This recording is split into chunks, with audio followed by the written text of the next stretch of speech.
우리나라의 아름다움에 대해 생각해 본 적 있어? 자, 어떤 풍경들이 떠올라? 나는 푸른 바다와 단풍으로 붉게 물든 아름다운 산이 떠올라. 정영선 선생님은 우리나라 자연의 아름다움에 대해 어떻게 생각하실까? 우리나라는 애국가에 나오듯이 금수강산이고 세상에 우리나라 전체 작은 나라이지만은 전부 산이고 산에서 흘러내려오는 물들이 모여서 큰 강이 되고 동해, 서해, 남해 아주 다른 세계의 바다로 둘러싸인 아주 독특한 나라이고 우리나라의 동쪽과 서쪽의 풍경이 전혀 다르고 저 북한 쪽의 북쪽과 제주도 있는 남쪽이 전혀 다른 그런 대단히 아름다운 나라인데 그 아름다움, 그 가치를 여러분들이 자세히 보고 이게 아름답다 하고 쳐다보고 아 우리나라가 이래서 좋구나 하는 거를 좀 깨달을 수 있는 계기가 되기를 바라는 입장에서 내가 오늘 이야기를 풀려고 해요. 이렇게 아름다운 우리나라에는 한국을 상징하는 무궁화뿐 아니라 계절별로 다양한 꽃들을 만나볼 수 있어. 오늘은 그 식물에 대해 좀 더 알아볼까 해. 선생님, 우리나라 재래종 중에서 우리가 알아두면 좋은 식물들에는 어떤 것들이 있을까요? 애국가에도 나오고 우리나라 꽃으로 무궁화가 얼마나 중요한지 어린이 여러분들이 잘 알 거예요. 그런데 무궁화를 우리가 제대로 키우고 있는가 하는 거는 한번 생각해 봐야 되는데 아무데나 그냥 이렇게 울타리처럼 자잘한 거를 심는다고요. 그게 아니라 내 생각은 그 무궁화를 그 중요한 건물이나 학교에 가능한 한 큰 거를 구해서 제대로 된 무궁화를 심어줬으면 좋겠고 물론 무궁화가 그 우리나라 재래종 예를 들어 보라색이나 흰색 그 있지만은 요즘은 또 외국에서 도입된 새로운 품종도 많이 있어요. 있기는 있지만은 그럼에도 불구하고 부디 학교마다 무궁화만큼은 제발 큰 거 한 포기씩 어떻게든 얼마든지 구할 수 있으니까 최소한 여기 아저씨들 키만큼 큰 나무들 심었으면 좋겠습니다. 왜냐하면 나도 어릴 때 우리 할아버지 과수원에 언덕길을 한참 올라가면 제일 먼저 만나는 게 무궁화 꽃이었는데 그게 이제 늘 하루 피고 하루 꽃이 떨어지니까 항상 꽃방석이 무궁화 밑에 떨어진 꽃이 이렇게 방석처럼 있었던 게 기억나요.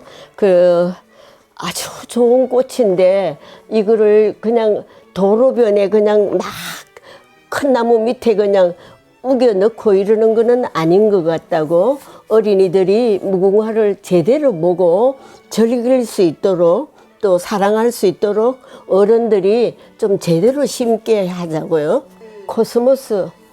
코스모스도 원산지는 다른 나라예요.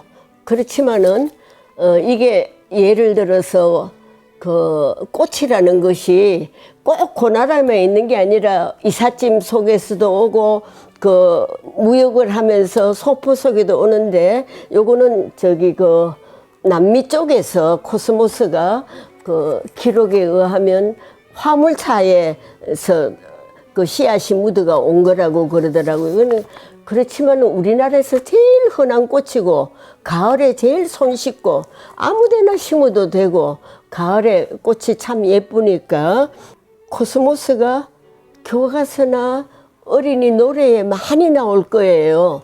무궁화도 그렇고 무궁화 무궁화 우리나라 꽃 하듯이 그죠? 코스모스도 그렇게 나올 거예요.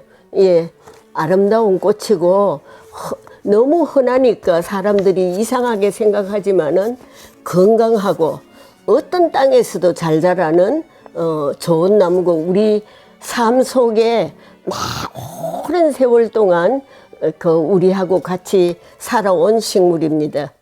국화는 참 종류도 많고 여러 가지가 있는데 아마 이 어린이 교과서에 나온 국화는 아주 오래된 옛날 품종들, 재래종 품종일 거예요.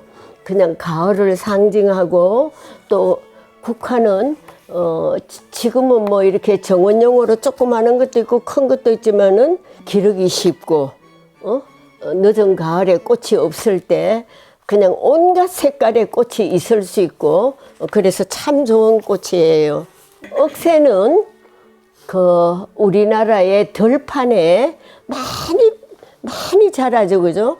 그런데 이제 제주도 쪽에 있는 억새하고 강원도 쪽에 있는 억새하고 이런 경상도나 이런 서울 근처에 있는 억새하고 품종이 굉장히 달라요. 색깔도 다르고 크기도 다르고 꽃도 다르고 한데 그게 문제가 아니라 억새는 우리 생활에서 여러 가지로 중요한 역할을 했었습니다. 일단 옛날에는 이것 가지고 뭐 돗자리도 만들었었고 옛날에는 이것 가지고 지붕도 했었고 별거 다 했었는데 어쨌든 이것도 우리 삶 속에 많이 등장하는 좋은 풀이고 요새는 그 꽃을 심는데 그 옛날처럼 꽃만 심는 게 아니라 이런 풀 종류를 많이 쓰는데 그 중에 여왕 역할을 하는 것이 억새라고 보면 됩니다.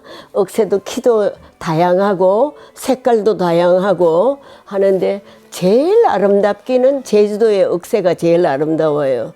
엉겅퀴는 이거는 나물로도 먹고 꽃 자체도 대단히 예쁜 보라색하고 분홍색이 섞인 그런 꽃이 피는데 여름에 대단히 아름다운 꽃이에요. 근데 너무 흔해 빠져가지고 엉겅퀴를 정원에 심는 거는 거의 최근에 심지 잘 안 심는데 뭐 동요나 동시나 이런 데 보면 엉겅퀴가 많이 나오고 있습니다. 뭐라 그럴까요? 식재료 그 나물 재료로도 굉장히 중요한 역할을 하고 있습니다. 그다음 내가 너무너무 좋아하는 강아지 풀 요거 사진 좀 보세요.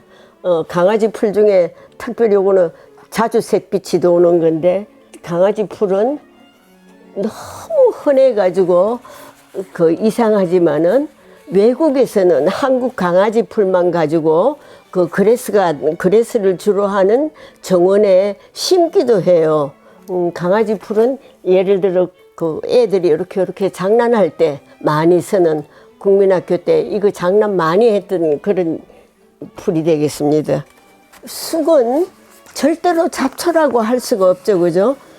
쑥은 나물로도 맛있고 말려서 약재로도 쓰고 우리나라의 역사에 제일 먼저 등장하는 게 곰하고 쑥이죠, 그죠? 그래서 그만큼 중요한 풀이에요. 쑥 종류는 그 일부러 이렇게 기르는 데는 별로 없지만은 쑥을 농사 짓는 데서는 일부러 이렇게 재배를 하기는 하는데 길가에 가다 보면 어디든지 있지만은 아주 좋은 풀이에요. 아주 유익한 풀이고 약초로도 좋고 맛도 있고 뭐 예를 들어 말려가지고 나도 그 벽에 속에도 넣고 하는데 잠도 잘 오고 여러 가지로 좋은 풀입니다. 한 번쯤 들어본 꽃과 식물들인데 선생님 이야기를 들으니 더 흥미롭지? 정영선 선생님은 이렇게 꽃에 대해 아는 것도 중요하지만 자연에 대한 태도 또한 중요하다고 강조하셔. 어떤 태도를 가져야 하는지 들어볼까? 우리나라는 아까도 잠깐 이야기했지만 금수광산이고 어디를 보나 산이 있고 어디를 보나 그 산이 이렇게 헐벗은 산이 아니라 오랫동안 나라에서 나무를 심고 가꾸고 6.25 전쟁 이후부터 그 나무를 가꾸어 가지고 숲이 울창한 나라입니다. 이런 나라를 사랑으로 쳐다보면 다 아름다운 공간이다 이거지. 내 나라가 얼마나 근사한 나라인가를 좀 깨닫고 좀 불편한 거 이런 거는 여러분들이 공부를 열심히 해서 혹은 어른들이 좀 각성해서 그런 불편한 상황을 조금씩 고쳐가야지. 자연의 질서를 흐트리니까 조금 자꾸 이상한 방향으로 나가는 거잖아요. 그러니까 일단은 원래 있는 자연은 어떤 것이었고 어떤 상태로 이게 움직이는가에 대한 공부는 평생 해야 돼. 그거는 어린이들의 경우는 오늘을 계기로 엄마 아빠 손잡고 산을 가든지 강을 가든지 논을 가든지 혹은 뭐 어느 뭐 농장을 가든지 좀 이렇게 사랑스러운 마음으로 자세히 보면 보여요. 그리고 자세히 봐야 예쁘고 모든 것은 자기가 알아야 정이 가고 사랑이 가는 거예요. 정영선 선생님 말씀처럼 우리 주변의 숲과 개울 등을 거닐며 자연을 발견하는 시간을 꼭 가져보자. 자연의 소리에 귀 기울이다 보면 익숙했던 풍경이 새롭게 보일 거야. 정영선 선생님과 함께한 즐거운 정원. 선생님이 수업을 마무리하며 우리에게 꼭 전하고 싶은 말이 있다고 해.